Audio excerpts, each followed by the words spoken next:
Hey, how's it going? I hope you got that peace, love, and liberty in your heart, and that you have it right deep in your soul. So here I'm going to be talking about what are termed the treasures in the dark, because when you read Isaiah 45 verse 3, God is speaking through this prophet, creating this prophecy, and the prophecy is something that gives you something where you can profit. So he says that when you abide, when you listen, when you do all these things, what you're going to receive are what are called the treasures in the dark. So it's like a treasure map. It's like a gold map. It's like somewhere where you can find a certain type of worth, value, certain types of goods, and this is found in the dark. Funny enough, so when I was going through this, I discovered that a lot of things have happened in the dark, and all of the gifts that Israel got, the blessing of Israel, was something that he actually got in the dark. Because when you look at the story, when he's about to go and meet Esau, he's in great distress because he stole Esau's blessing. So this is when Jacob became Israel, and this is when he's still Jacob. So he's stressed out, and then he goes to the certain river in the dark, and then he wrestles with this certain angel in the dark, and this happens to be God. So they wrestle until the sun comes out, and then when the sun comes out, that's when his name is changed, because he got the blessing when he was wrestling in the dark. So these treasures that come in the dark actually came to Israel.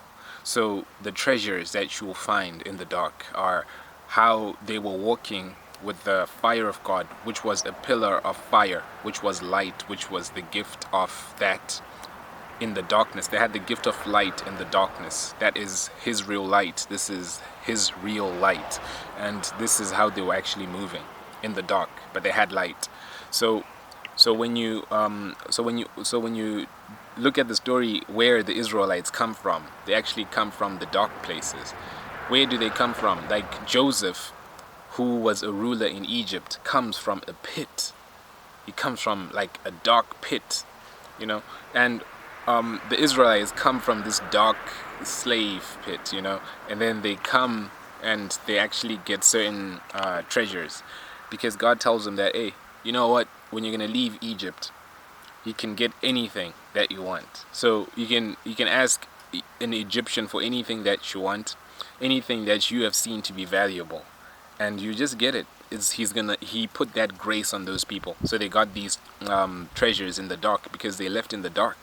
So they just asked these people for anything that they wanted, and they got it. So if you wanted like a treasure map from a person in Egypt, you got it. It was just that simple. So this was them leaving Egypt, and when you read the Bible, actually, what you discover is that God seems to really hate Egypt. Like he really doesn't like it. Like he says, the rivers in Egypt will run dry. I will cut off Egypt. Like he actually went to the extent of hardening a Pharaoh's heart so that he would show him, he would give him a lesson. So this is crazy, right? Because he really doesn't like Egypt. So when you look at it, though, you see that it's not like he doesn't like Egypt. He doesn't like something that had become of Egypt, because at some point Abraham went to Egypt, and when he was going there, he was going to look for something. And the person who wrote the Bible wrote it because he was in Egypt. So he was actually given this opportunity to go and learn in Egypt. So the book is an Egyptian book. The Bible is an Egyptian Bible. Is an Egyptian book because it's written by the wisdom of the Egyptians. So when in Acts, when the person is explaining everything, that Moses was schooled in the wisdom of the Egyptians, it means that he wrote it with the wisdom of Egypt. And when Joseph was actually ruling, he was actually ruling Egypt. So this is actually what like Israel's favorite son was ruling Egypt. So it's not like he didn't like Egypt, but he didn't like what it had become, because it says that the Pharaoh who was now there had forgotten about Joseph, had forgotten about his real light, has forgotten about what Joseph did, you know. So it was pretty interesting. So actually, what Israel represents is what's more fascinating, because the Bible is talking about the stories of Yahuwah, right? The Old Testament, YHWH, that's Yahuwah. This is the all-powerful and mighty one. And he's speaking about this Egypt that he's going to crush and crumble. But what it actually represents is what the hierarchy system was, because when you're building a pyramid, it means that you have some people at the bottom and then you have some people at the top, a few people at the top. So this is what they were leaving. This is what they were leaving when they were leaving Egypt. They were leaving this hierarchy where a lot of people are at the bottom and a few people are at the top, and then they were getting a monarchy, which is when they are called monarchs, they are called kings, they are called in the same way that other people are termed to be with the power of God. Don't you know that you are gods? This is why they had to leave Egypt, so that they could be the monarchy. So when they were leaving this place, that's what they were leaving. So what they were actually leaving was the religious establishment of that time. So this is Yahuwah saying that you have to leave Egypt. You have to leave the religious establishments of that time. And this is echoed because the Bible always speaks in two. Bi is like bicycle, two wheels, Bible, New Testament, Old Testament. So it always speaks in two. It always speaks in parables. It always speaks in parallel. So in the New Testament, right, in the second book, it's actually Yeshua. Instead of Yahuwah, it's now Yeshua, who is saying that he hates the Pharisees, the same way that Yahuwah hates Egypt. So what Yeshua hates is the hierarchy, is the establishment of this religion. So what is the establishment of our age now? What is the religious establishment of our age? Because when you're now reading about Egypt, this is what you're reading about. You're reading about the religious establishment of our age. You're reading about the whore of Babylon, double speak. They want to mimic God, right? This is the Egypt he's talking about. That's what he hates. That's what he hates. He hates this religious establishment of all of these things, and it's always a parallel. Like, it's always a parallel. So this is the Egypt that he's talking about. The Egypt is actually the religious establishment. Yahuwah is speaking about Egypt. Yeshua is speaking about the Pharisees. These ones are speaking about the pharaohs. These ones are speaking about the Pharisees. And now, who are the pharaohs of our days? Who are rocking these crowns, huh? Where is the holy seat? This is the religious establishment, the holy seat. So this is what he's talking about, man. And this is what we have to leave, that mindset.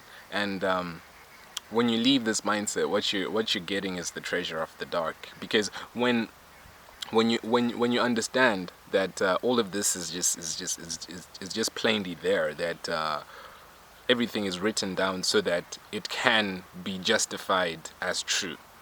So everyone who actually does what they do, even if it's not in accordance with the will of God, is actually doing something that they have to prove to be true. This is what faith is. So this is actually like a deep Jedi mind trick, but yeah, this is what faith is. It is actually something that is justified to be true. And truth is not only a noun. Like, you can say like, hey, this is a package of truth. All of the truth is in this bag. But truth essentially is an action. Like, when you have truth, you have to act it. You have to do it. It is an action. It is not a noun. It is not just a name. Oh yeah, the truth is over there. No, the truth is something that you have to act on. This is why when you have the truth in you, you have no choice but to act on it. This is what the truth is. It's an action. It's an action. It's not a noun only. It's not just a noun, but it's actually an action. So so when you have the understanding of the truth, you have a deeper awareness and the insight of how you should actually act, and this is what sets you free. Because if you're not doing any actions, it means that you have no freedom. So if you have no freedom, it means that you have no truth. So this is the crazy part, right? So the truth is the action, the active part. So when they get the treasures in the dark, what happens is that Jacob goes to a certain river, starts wrestling with a certain angel. He wrestles with God, and then he wrestles with God for a blessing that he already tricked someone into giving him, a blessing that he already been given by his father laying his hands on him, Isaac praying for him. But still, something was missing. So he had to go into the dark to get his blessing. So he starts wrestling with an angel until he dislocates his hip. But what happens is that his name is changed, and then he becomes the light, and he becomes enlightened, and he becomes Israel, and then he becomes Israel, right? So he's actually El is actually electricity. This is light. This is energy. El. This is how like Elohim is the electricity of the whole universe. Like Elohim creates everything. The electricity creates everything. So he becomes Israel. So this electricity brings us light. So this is the fire of God that they're moving with in the darkness. So in this darkness, what actually happens is that when he's fighting with this angel, the angel changes his name, and then when he's about to go home, what he says is this. What he says is the important bit, and what he says is that I shall name this place Pineal, because this is the place where I've seen the face of God. So he names it Pineal. And we know that in our minds, in our brains, in the dark skull, right, you have a place called the pineal gland. And this pineal gland is where you actually have a vision, a sight. And this is how he actually got that sight, that light, Israelite. So he got it through the pineal. He got it through his mind's eye. He got it through the dark. So this is the treasure that he actually got through the pineal gland, which is in the mind, which is how he was able to now see the world with a different name. Like, he's still the same person. No one can tell that he's different. No one can tell that, like, all right, he's not Jacob anymore. He's now Israel. But he, in his mind's eye, he can see that now. He can see it so clearly that he is now another person. So he is now enlightened, and he has this light, and he becomes the first Israelite. So this is his real light. This is God's real light, and it's all in the mind. So when they're moving out of Egypt, what they're moving out of is this hierarchy, which stops them from getting the light, from seeing with their own minds, from actually breaking free from the shackles in the mind. This is why people perish when they don't have knowledge. My people perish, like they literally die because they don't have his real light in their minds. So this is the light. This is how they were able to move in the wilderness, in the dark, because they had his real light. They had his knowledge. So this is the understanding, and he named the place Pineal. This is what he named the place. So he named the place, I shall name this place Pineal, because I have seen the face of God. So he named it that because he saw the face of God right there. So that's how he actually named it, and that's what it is. This is what it is. So this is why, if you don't know this, you don't know this. But if you know it, now you know it, you know? So this is how, like, people perish when they don't know. But it's all there. It's all biblical. It's biblical. So yeah, so he names the place that, and then, like, yeah, he gets this blessing, and then he goes and yeah, he becomes an Israelite. So this is actually how he was leaving Egypt. This is how they left Egypt. You know, this is Israel. This is the person who is people who was leaving the hierarchy. This is leaving this what Jesus was just saying. Like, just read what Jesus was saying. Like, he didn't come to say, like, hey, you're sinning and you're smoking cigarettes and you're bad. No, he came to the religious institutions. That's what he hated. Like, he was beating people up in church, yo. Like, he was beating people up in church. That's how much he hated, like, the way that the religion was contorted. So this is the same way that Egypt got contorted. But at some point, Israel's favorite, his real light's favorite, was ruling in Egypt. He was ruling in Egypt. Like, so this is what you have to reconcile. That this is Yahuwah speaking, and that's just what it is. So when you know certain things like that, then you're able to actually understand that what has not been of your knowledge, what you have not been told, the treasures that you have not gotten in your mind, which is in the dark, because your mind, like, yeah, what you have not gotten and received as knowledge, as information, as wisdom, as truth, are things that are trapping you. Because once you have truth, you have the action, you have the mobility, because truth is an action. So once you have truth, you can actually move, you can actually act. Like, truth is a verb. So when you are told something like when you understand that everyone, like, is created in the image and likeness of God. Everyone is created from the ground, which is humus, which is just humid soil, which creates every single person, and every single person is just a variation of brown. Like, no one's like really, really, some people are really, really black though, but no one's like really like paper white, and no one's like black, like black, black, black. But everyone's like a variation of brown, We're just in that spectrum. So everyone is just the same thing. But when when other people look at other people, they see certain prejudices and misconceptions that are planted into their minds, and they see this as reality, because this is why it's Babylon, that people are babbling. People babble. So people don't actually hear, they don't listen, they don't actually see, they don't have the light, because things have been twisted, contorted, turned upside down. So when you understand that when God is creating everyone, He's creating everyone in His image and likeness, right? So some people actually believe a certain delusion. It's actually a delusion, that I will send a certain delusion so that my people will not be able to see when they're looking. So they won't have the light when they're looking. They won't be able to hear when they're hearing. This is a delusion, and it's actually sent by God. Yo, that's deep though. Like, it's sent by God. Like, I will put a spirit of deep sleep, is what He says. He sends the spirit of deep sleep. Heavenly sent. Yo, this is what I'm talking about. Like, He is moving in the dark. You know what I'm saying? Like, He is moving. Like, He is the light. So He knows what's in the dark.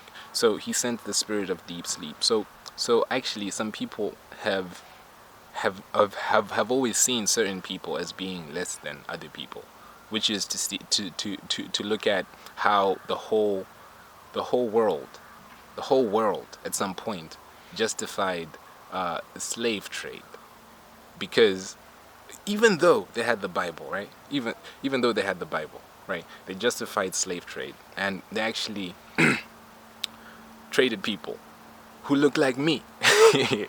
Especially people who look like me. In fact, exclusively people who look like me, because they were believed to be less human, because they are not created in the image of God. And this is the deep delusion, because once you know the truth, like, the truth is the action. So once you actively seek the truth, like I don't need to tell you what to do to find the truth. You know the truth, because you are born true. You're true. Yeah, a person. You're there, human being. So you can find the truth. It's just an action. So once you know the truth, that what they wanted to suppress was a spirit of love, right? So there was a certain force, a certain power, a certain element of strength that used to hold the continent of Africa in one piece. It used to hold everything in one piece. There was this bond that made this place be called like Hevilla, which is heaven villa, which is having the Lord, having love. So there was a certain bond, a certain power, a certain strength that used to hold this place together, and that's what they dismantled by giving darkness. By this was the spirit of deep delusion. This is the spirit of how the place was turned into something that it's not. That the place where civilization came from, the place where everyone was born, the place where everyone has their roots. This place was held by the spirit, and the spirit of bond, of brotherhood, of sisterhood, of it's transcending. This spirit of humanity. This spirit is called humanity. The spirit is actually called a spirit of people. This is a people, like how Israel is a person who's a people, because he has a spirit of people. This was the spirit that was there. It was a spirit of people. It was called humility. It was called humanity. It was called human. It was called hunu. It was called puntu. It was called hubuntu. This spirit was called Ubuntu. This spirit transcended everything. This spirit was from the land of Punt. This spirit was this spirit that used to hold everything together, because it was a philosophy of humanity. It was a philosophy, a way of thinking that people had. But people are deluded, because if you know this principle, this power, this force, it creates energy. Electricity. People harness the wind because of this spirit. This is how people harness the wind. They have this spirit of that element, that essence, that force. That's how people used to have all of that stuff. Whether it was a person who was a prophet, whether it was a person who was doing voodoo, whatever they were doing, they were using that spirit. It's actually called Chivano, which is actually just meaning a man, like a person. It's a personality. It's a personal power. It's personal charisma. Like it's beyond words, right? But it's called Ubuntu, and this spirit transcended how people used to react. But when that spirit was broken, this is how they were able to actually get into this place and get all of the treasures that were in this place, because through this bond that they broke, the people did not have the understanding that they had, so they became darkened in their minds. They became darkened in their understanding of who they were.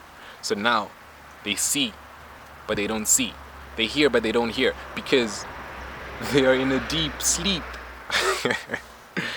What if I told you, like, binary system, like how we have computers, how you're seeing this comes from a tribe called Ifa, Ifa tribe, a Bantu tribe. This is where Bantus come from. They come from West Africa. They went to Kenya, then they went low. So it came from this Bantu tribe who actually create the binary system of computers. When you look at the Great Zimbabwe monuments and all of that, what you're actually looking at is what we call fractal geometry. This is what people got Nobel Prizes for explaining, you know what I'm saying? But people were already building this, and this is just general. So yeah, so truth is an action. And once you hear this, then it's your responsibility to act and go find the truth for you, because you're the one